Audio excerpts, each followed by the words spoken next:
Hello. Germany has voted, and I'm going to go through some of the results with you. It's always best to get your news from a ghost, and I am a ghost. So, what I'm going to do is I'm going to go to German's public broadcasting company's website. Well, particularly this is called the Tagesschau, which is the news source that a lot of people use, and it's quite reliable. It's going to be in German. So I'm going to translate and give my own thoughts. All right, let's just start. This is already open, and this is basically the result, right? You, as someone who doesn't know much about German politics, can probably not tell what this means. But in Germany, there's a couple of aspects you have to think about, yeah? If you into the parliament, like you get parties that get into the parliament, right? And in the parliament, you then need like more than 50%. One kind of wrinkle in German politics is that if you are below 5%, you don't get into parliament as a party. It's a little bit more complicated than this, but for our point, it kind of makes sense. Let me actually see if I can change something quickly. I'm not much of a user of OBS, but okay, I think this worked. Perfect. Okay, so now you can see my cursor. And then I can look, and if I make fast, I can even make it big. That's a feature of macOS. I'm sorry, I'm getting distracted. Anyway, so this is the result. This is how the Germans have voted, I think it was a bit over 80% of eligible voters voted, so it's a relatively good result for Germany. And this is the Social Democratic Party of the current Chancellor Olaf Scholz, which got 16%. And this is the Conservative Party, which got 28%. Yeah, okay. The Green Party, 11%.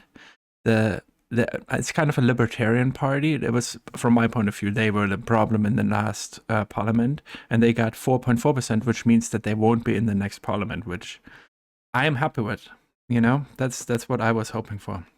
So this is probably the number that most people have heard about, because that's kind of the news articles of, like, for the far right, Nazis are back in Germany. This is the far right party called AfD, Alternative for Germany, the one that Elon Musk and JD Vance have kind of been pushing. They got an expected 20%. That was kind of what the polls had been showing. It's bad, right? Like, it's bad that that many people voted for this party, and like their main policy is hating immigrants, right? Like, what can we do to make the lives of immigrants bad? And they call it like remigration, but basically they want to deport them. They want to put them in camps and then deport them. That's also obviously the policy of the Republicans. So, they're kind of like similar parties from that point of view, but from a German point of view, this is really, really worrying, right? Like, it's kind of a resurgence of this far right. And then if you look into history, right, like the Nazi party had been slowly gaining more and more percentage points. And so we're kind of like in this staging area where we're worried that, I guess, history rhymes, and then the far right is going to win, which would suck. But yeah, they got 20%. The one silver lining, if you want to say that, is that they only got 20%, right? Like, there was a worry that maybe the polls would be off and they get 24%, 25%. Luckily, that didn't happen. This is the Left Party, and the Left Party was kind of thought to be dead, basically. I'm going to tell you. So this here is called Bündnis Sarah Wagenknecht, which is also a left party, but one that's anti-immigration. That's sort of like their main point. And they split off. This party split off from the Left Party before. And so for a while, people thought maybe they will get 3%, 4%. But in the last week, it has increased a lot again. Because, like, people were kind of didn't really see any other alternative to, like, the mainstream views that, like, the Social Democrats, the Green Party, the Conservatives have. So if you didn't want to be like a rebel and vote for the far right, then like the left was definitely one alternative. They also did like a good campaign, which was kind of more focused on different policy issues. I think I talked about this before. I voted for them too. I was already decided to vote for them. My reasoning is, and I think that might also be one part, is I'm really against the German policy on Gaza. I think we are complicit in these war crimes, in these what is basically ethnic cleansing, like this monstrous, one of the most monstrous things that's happening in Europe, right, in the world right now, and it's enabled by our parties, and all of the parties that are in power, plus the conservatives, are in line with that. So you're really your main opposition if you don't like this, if you don't vote for these parties, that they might in fact have enabled and supported a genocide, right? We don't know the ruling yet, but it's not out of the question. There's like very strong opinions that it is an attempted, it is a genocide, and it's attempting to kill a massive amount of people there. And these parties have supported this, and I could not vote for them in good conscience. And I think that's probably how a lot of other people feel too. So that's the left party. But like I said, it's kind of, they got twice as much as was expected like just 2 weeks ago. So that's another silver lining if you're trying to find them.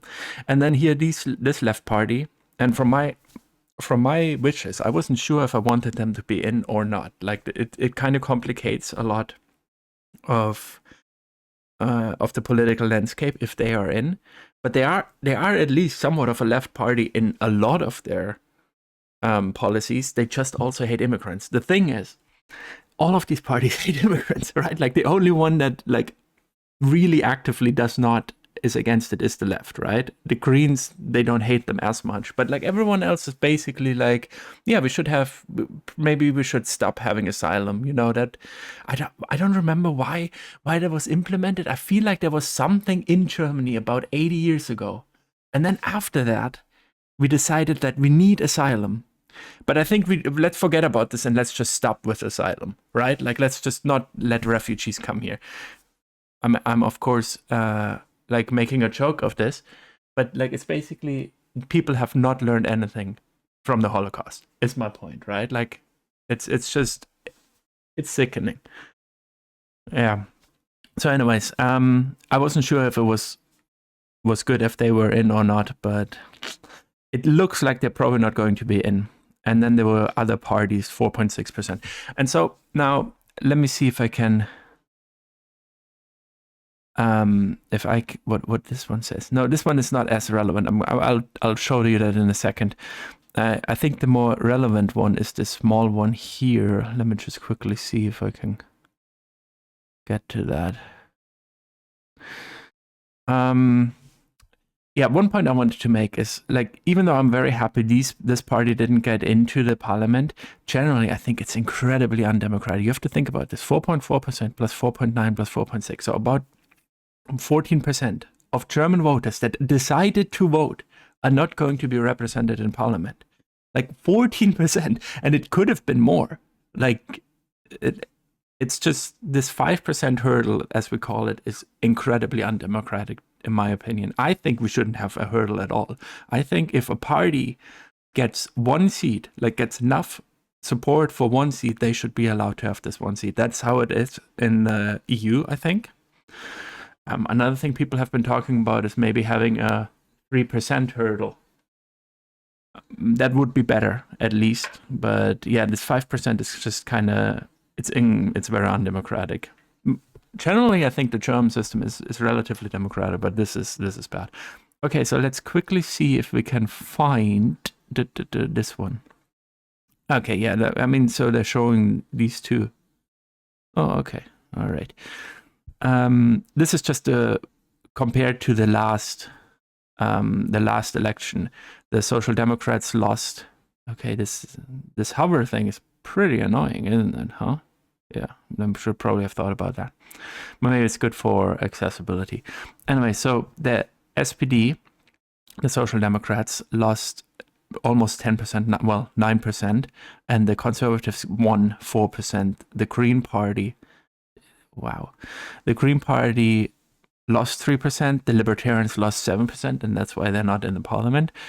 This is the other thing. The far right doubled basically in size, and that is kind of the worrying thing, right? Like if they double one more time, they have like over 40%. You know, I mean, we all learned that during Corona, right? Like this exponential growing, not good. Hopefully they're just growing linearly, and then we have like 2 or 3 more elections before the Nazi party is back in Germany. If they grow exponentially, it's going to be faster. The left party won 3.8%, and well, yeah, the anti-immigration left was not in parliament last time. And so this is actually like the interesting part now, because this is how the parliament is going to be split up. And as you can see here, basically the only option is going to be a coalition party, a coalition government between the Social Democrats and the Conservatives. They are the only ones. Well, it's hard to see. They're the only ones of the parties that are not far right that can make a coalition.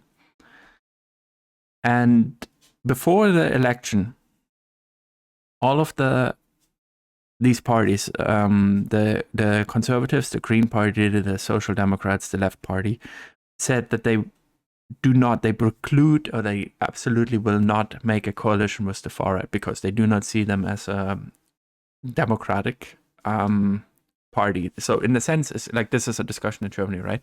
Like obviously the far right has been democratically elected, but in Germany we have the idea of like being for or against the democratic, the constitutional democracy.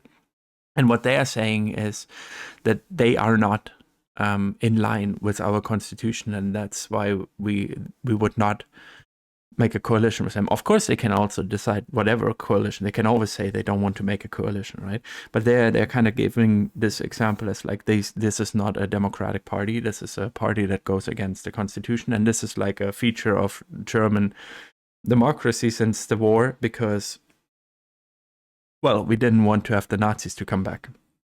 The Nazis come back into power. The one problem that I see is that the parties are unwilling to test this in the courts, because what they actually could do is they could say, like, is this party in line with the German constitution? And then the courts could test this, and if they are not, then they would not be allowed to partake in elections. And if they are, then you have to fight them in the democratic round, right? But they're kind of scared of asking this, because they're worried that they will say, like, well, it's fine, they're a democratic party, or what's probably more like this, like, well, they're not democratic, but they're too big. We can't forbid them now. It's kind of a funny, sad wrinkle in Germany that, like, the first national socialist party in the the Nazi party after the war could not be banned because it was too small, and now this one might not be possible to be banned because it's too big. Yeah, that's kind of ironic, really, if you think about it. But yeah, so and the left party is also there. So there is usually, let me see, I'm going to go through some of the different tabs that I have. Because there is one thing you can usually do. I don't see it anywhere here.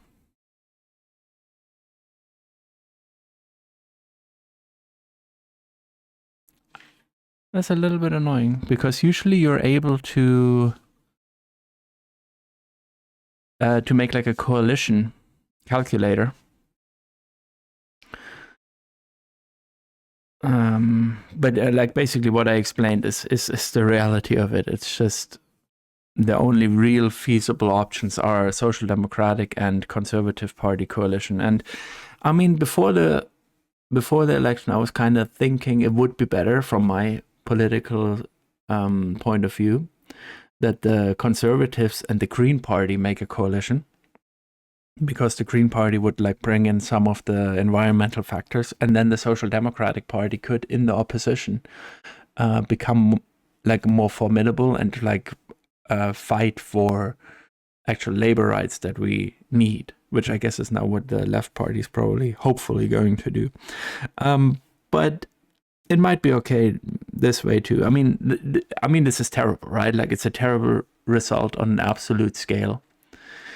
But like relatively to what we were expecting, I'm cautiously optimistic. I guess like it should probably also not take too long, hopefully, to make a coalition, since there's only one option.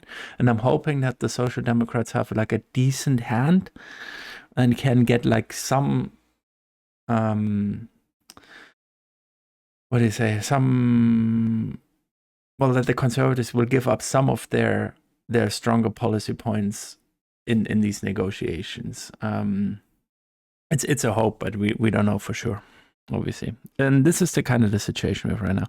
Here you can see like what people have been voting for. No, I'm sorry, not what they have been voting for. I'm like a little bit confused. It's the amount of people that voted. So 83% of why is my English escaping me? Voter participation. 83% voter participation, which is a lot more than during Corona, I guess. Like that's the other aspect, right? Like the last one was during Corona, but still, it's relatively good. And yeah, but I think basically that's the situation. I could show you this here. I thought was kind of interesting. These are like the results since, well, all forever in Germany, right? Like since Germany became in the post-war era and its own country. Well, first West Germany, then both of them together. And you can say initially there were only these three parties, right, for the longest time. Before then, the Green Party was also started, and then like now we have like a lot more parties, and obviously we have like these two parties that are not going to be in the parliament. So it's getting a little bit more complicated. It was a lot easier to make like coalitions and have like strong parties when there were only three parties, and like it's interesting. There's probably a lot of factors for this, but like one is certainly like the internet and people having like more of different views, when before they would all get it just from, well, basically this website in television form that I'm on right now would give the news. And so everyone had more or less the similar news sources. And now like people are much more individualized, right? Like it's very custom reality. So I thought it was kind of interesting to see like the development of this. And you can also see last time, so before, the Social Democrats and the Conservatives were like very opposing. They were kind of the opposing sides, and they would not make a coalition, right? But now, I think, was it here? I don't remember when it was, but they had like, we had grand coalitions, is what they called them, right? Between these formerly really big parties, and they were like still quite big when they made grand coalitions. I think it was here and here, 9 and 17. I think. Don't trust everything I say. I'm just winging it. Let me see. Oh, maybe it was. No, I'm not 100% sure. But anyway, so they had these grand coalitions of these big parties. And this time, like, they probably will also have a grand coalition, just that they will just get over 50%, right? There's nothing big about it anymore. They're just like normal small parties, Like the Conservatives is still like, it's the second worst result they ever had. The Social Democrats, it's the worst result they ever had. I mean, to see, it's not looking great for these parties, and I mean, they're not offering what people want, so we'll see.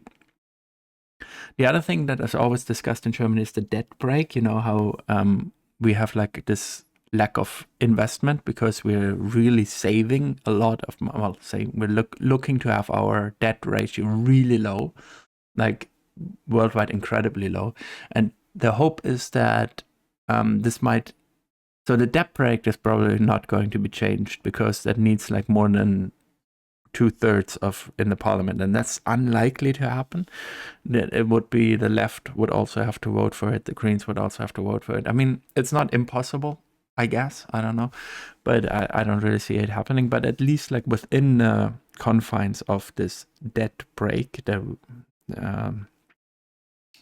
we can have more investment, and that's hopefully what's going to happen, because like the infrastructure in Germany is really bad, and if we invested more, also like our economy could probably grow again. And I think both of the parties that are likely to make the government are interested in that. So I don't know. I guess I'm on a relative scale cautiously optimistic. I think that's it for now. It gives like a decent overview. Let me know in the comments if there's anything I should go into a bit more. Of course, like and subscribe. And I will see you in the next one. Stay spoopy and non-fashy, friends. Bye.